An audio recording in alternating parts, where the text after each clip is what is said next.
अस्सलाम वालेकुम, नमस्ते। मैं तव्हांजो उस्ताद जयप्रकाश डीवा क्लास में खुश आमदीद। प्यार वारो, welcome to the Diva class. अॼु असांजी इंग्लिश जी सीरीज़ शुरू करे रहिया आहियूं पंहिंजनि ॿारनि जे लाइ, पंहिंजनि शागिर्दनि जे लाइ। त सभ खां पहिरीं अॼु इंग्लिश जी सीरीज़ जी शुरूआत में असां चऊं था त व्हाट इज़ इंग्लिश। हाणे हर स्कूल में, हर जाइ ते जिते किथे तव्हां इंग्लिश जे बारे में ॿुधंदा हूंदव। पहिरें क्लास खां वठी पूरी जेसि ताईं तव्हांजी एजुकेशन कैरियर आहे तेसि ताईं तव्हां इंग्लिश पढ़ंदा आहियो।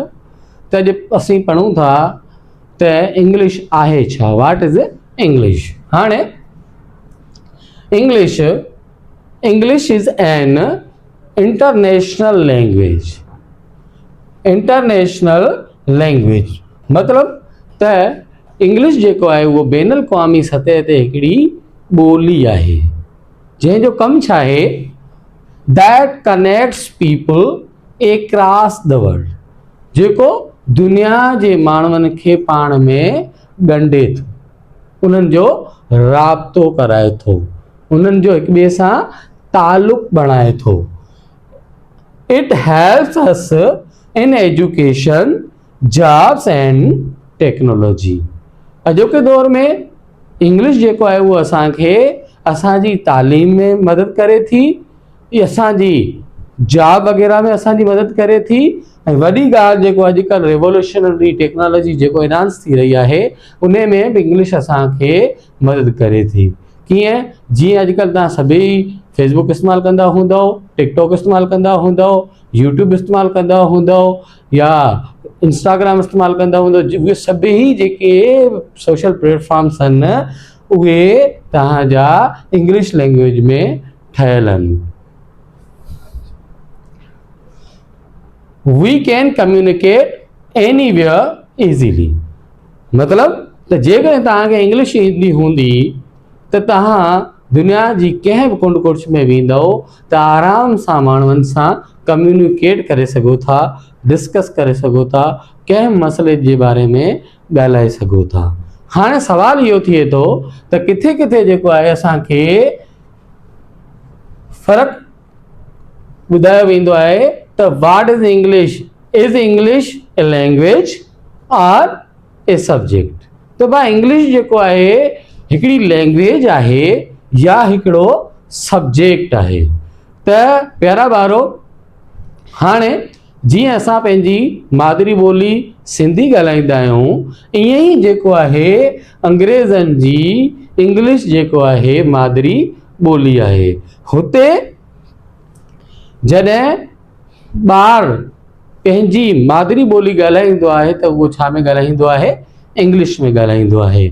ऐं असां अहिड़े हिसाब सां असांजी मादरी ॿोली में सिंधी में ॻाल्हाईंदा आहियूं। त सभ खां पहिरीं जेको आहे इंग्लिश हिकिड़ी छा आहे, ॿोली आहे। जॾहिं इंग्लिश ॿोली थी वई त ॿोली खां पोइ जेको इंग्लिश खे असां ग्लोबल लैंग्वेज चवंदा आहियूं। हाणे ग्लोबल लैंग्वेज चवण जे नाते मतिलबु इहो आहे त हाणे पूरी दुनिया में जेको आहे इंग्लिश खे पढ़ाई वञे थी, इंग्लिश ॻाल्हाई वञे थी, इंग्लिश लिखी वञे थी। त इन करे जेको आहे ॿियनि मुल्कनि में, हाणे हीअ त जेके आहिनि माना ब्रिटिश जा माण्हू हुया, उन्हनि जी मादरी ॿोली इंग्लिश हुई, त उहा लैंग्वेज हुई। जॾहिं इंग्लिश जेको आहे ॿियनि मुल्कनि जे अंदरि जेको आहे इम्प्लीमेंट थी, त इम्प्लीमेंट थियण खां पोइ जेको आहे उहो हुनखे तस्वर थियो त उहो हिकिड़ो सब्जेक्ट आहे। इन करे जेको आहे इंग्लिश ॿोलीअ खे सिखण जे लाइ हिकिड़ो सब्जेक्ट ठाहियो वियो त इंग्लिश माना ग्लोबल लैंग्वेज, माना हाणे पूरी दुनिया खे ॻंढण वारी जेका ॿोली आहे उहो इंग्लिश जेको आहे एज़ ए सब्जेक्ट में ट्रांसफर थी वई। माना हाणे जेके ॿिया जेके मुल्क आहिनि उहे इंग्लिश पढ़ाईंदा आहिनि एज़ ए सब्जेक्ट। त जीअं ॿिया जेके मुल्क आहिनि उहे अंग्रेज़ीअ खे लिखी सघनि, पढ़ी सघनि ऐं सम्झी सघनि। हाणे प्यारो ॿारो, हाणे पाण पढ़ूं था त लैंग्वेज ऐं सब्जेक्ट में। हाणे ॾिसो त असांजी अंग्रेज़ी जेका लैंग्वेज आहे उन जा 4 मेन पिलर आहिनि। कहिड़ा कहिड़ा आहिनि? सभ खां पहिरीं हिकिड़ो लिसनिंग, ॿियो पिलर आहे स्पीकिंग, टियों आहे रीडिंग। हाँ चौथों जेको आहे वो असांजो आहे listening, speaking, reading and writing.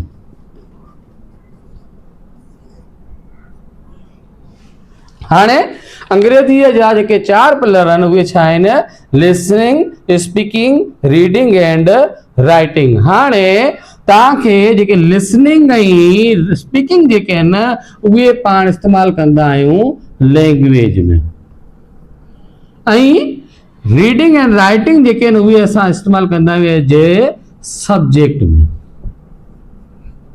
हाणे ज़ाहिरी आहे असां चयो आहे त इंग्लिश जेको आहे हिकिड़ी ॿोली आहे, त इंग्लिश ॻाल्हाइण जे लाइ जीअं हिकिड़ो नंढड़ो ॿारु हूंदो आहे साल जो, त उहो साल पंहिंजे घर में सिर्फ़ु अंग्रेज़ीअ जी ॿोली जेके उन्हनि जा वालिदीन ॻाल्हाईंदा आहिनि, उन्हनि जा रिश्तेदार जेके ॻाल्हाईंदा आहिनि उहे ॿुधंदा आहिनि। पोइ साल खां पोइ जॾहिं उहे मेच्योर थी वेंदा आहिनि त पोइ उहे जेके बि साल जूं ॿोलियूं जेके ॻाल्हायूं वियूं आहिनि उनजे प्रेज़ेंस में, उहे सभई उन्हनि ॿुधियूं आहिनि। ऐं ॿुधण खां पोइ जेको आहे उहो जॾहिं पंहिंजी उमिरि में थींदो आहे त उहो उहे ई लफ़्ज़ ॻाल्हाइण शुरू करे वठंदो आहे। त इन जो मतिलबु इहो आहे त जेको असांजी लिसनिंग आहे उहो असांजो पहिरियों पिलर इंग्लिश जो आहे। जॾहिं इंग्लिश उहो ॿुधंदो त ॿुधण खां पोइ जेको उहो पंहिंजे दिमाग़ में एनालाइज़ कंदो त हीउ पाणी आहे, त पंहिंजे पाणी जेको आहे पंहिंजे माउ खां कीअं घुरंदो, ॻाल्हाईंदो, स्पीक कंदो। पहिरीं लिसनिंग करे पोइ स्पीकिंग कंदो, मूंखे पाणी ॾे, मतिलबु वाटर, गिव मी वाटर। पोइ जेको आहे जॾहिं असां एज ए सब्जेक्टिव खणंदासीं त इंग्लिश लैंग्वेज खे त असांखे सभ खां पहिरीं रीड करणु त अचे। जॾहिं रीड करणु ईंदो त आहिस्ता आहिस्ता असां हुनखे लिखणु सिखंदासीं। त टियों पिलर असांजो छा थियो? रीडिंग। ऐं पोइ चौथों असांजो छा थी वियो? राइटिंग। त प्यारा ॿारो 4 पिलर जेके इंग्लिश जा आहिनि उन्हनि जो कॉन्सेप्ट तव्हांखे क्लियर थियो हूंदो। हाणे इंग्लिश में असां छा चवंदासीं? इंग्लिश जॾहिं लैंग्वेज जी ॻाल्हि कंदासीं त इहो छा थींदो पाण जो? The way of communication.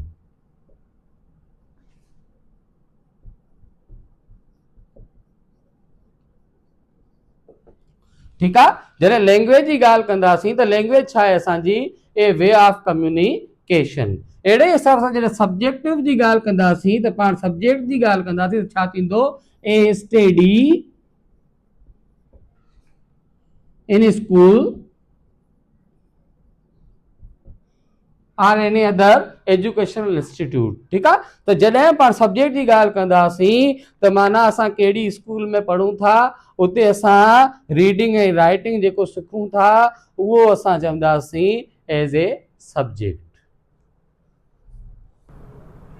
प्यारा ॿारो, उम्मीद आहे त तव्हांखे हाणे क्लियर थियो हूंदो त व्हाट इज़ इंग्लिश। हाणे असां इन जो ही हिकिड़ो सब टॉपिक आहे त वाई वी स्टडी इंग्लिश, माना असां इंग्लिश छो पढ़ूं था। हाणे तक़रीबन ॿारनि जो सुवाल हूंदो आहे त सर असां जेके आहिनि सिंधी में सिंध में रहूं था, पाकिस्तान में रहूं था, त असांखे या उर्दू ॻाल्हाइणु घुरिजे, उर्दू पढ़ाइणु घुरिजे, या सिंधी ॻाल्हाइणु घुरिजे, पर अंग्रेज़ी असांखे पढ़ाइनि था। या पोइ पहिरें खां वठी 10वीं खां पोइ 12 यकी जेको आहे इंग्लिश जो सब्जेक्ट असांखे इंक्लूड कयो वियो आहे, असां छो था पढ़ूं? त अॼु इन सवाल जो जवाबु तव्हां ॾियण में कामयाबु थी वेंदो। ॾिसो त इंग्लिश जेको आहे उहो हिकिड़ी इंटरनेशनल लैंग्वेज आहे, माना दुनिया में जिते पाण वेंदासीं उते इंग्लिश जेको आहे ॻाल्हाई वेंदी आहे। हाणे इहो जेको आहे इंग्लिश सेकेंड नंबर ते वधीक ॻाल्हाईंदड़ जेको आहे ॿोली आहे। ठीकु आहे?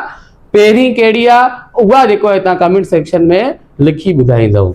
त सेकेंड जेको लैंग्वेज आहे उहो सभ खां वधीक इंग्लिश ॻाल्हाई वेंदी आहे दुनिया में। हाणे एजुकेशन एंड कैरियर। हाणे जेको इंग्लिश आहे उहो असांजे ज़िंदगीअ में, असांजी तालीम में ऐं असांजे कैरियर में बि असांखे मदद ॾिए थो। उहो वरी कीअं?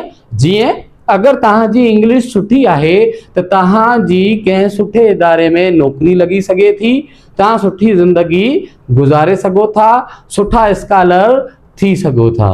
अहिड़े हिसाब सां तव्हां जेके बि कोर्स वग़ैरह पढ़ंदव, जेके बि आर्टिकल वग़ैरह पढ़ंदव, जेके पब्लिश वग़ैरह थींदा आहिनि किताब वग़ैरह उहे पढ़ंदव त उहे छा में हूंदा आहिनि अक्सर करे इंग्लिश में। इन ई करे त उहो इंटरनेशनल लैंग्वेज आहे, सभई जेके आहिनि उनखे पढ़ंदा आहिनि। पोइ आहे टेक्नोलॉजी एंड इंटरनेट।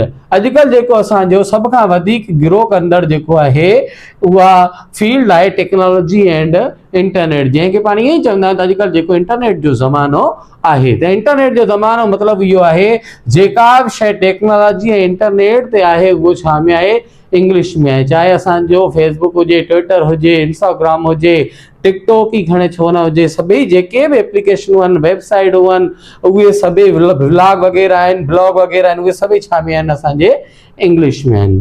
पोइ ट्रेवल एंड कम्युनिकेशन मतिलबु त असां किथे बि सफ़र करे सघूं था। अगरि असां पाकिस्तान खां ॿाहिरि वञूं था त हुते हिकिड़ो चाइनीज़ हुजे, हिकिड़ो मिसाल आहे पुर्तगाली हुजे, हिकिड़ो कंहिं ॿिए ब्रिटिश में हुजे, हिकिड़ो श्रीलंका में हुजे, त हाणे उन्हनि जी को बि हिकिड़ी मादरी लैंग्वेज साॻी त कोन्हे, पोइ उहो छा सां ॻाल्हाईंदा, हिकिड़ी इंटरनेशनल लैंग्वेज इंग्लिश में जेको आहे पाण में कम्युनिकेशन कंदा ऐं उन्हनि जो सफ़र बि आसानी सां थींदो।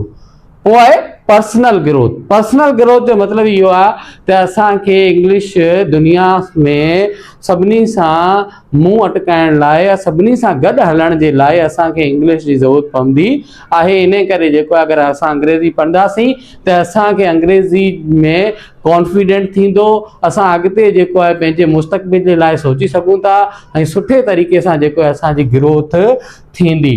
जेकर असांजी पर्सनल ग्रोथ में इंग्लिश अगरि जेकर वजह थिए थी त पोइ छा थींदो, असां ते कॉन्फिडेंट पंहिंजो पाण ते कोन हूंदो त असां जेको आहे कंहिं बि फर्म में अप्लाई करण खां डिॼंदासीं, कंहिं बि नई जॻह ते नौकिरी करण लाइ ॾिजी वेंदासीं त असां जेको आहे हुन ते अप्लाई कोन कंदासीं। त पर्सनल ग्रोथ जे लाइ बि असांखे इंग्लिश जी तमामु घणी ज़रूरत पवंदी आहे। त प्यारा ॿारो, why we study English? Just because these point.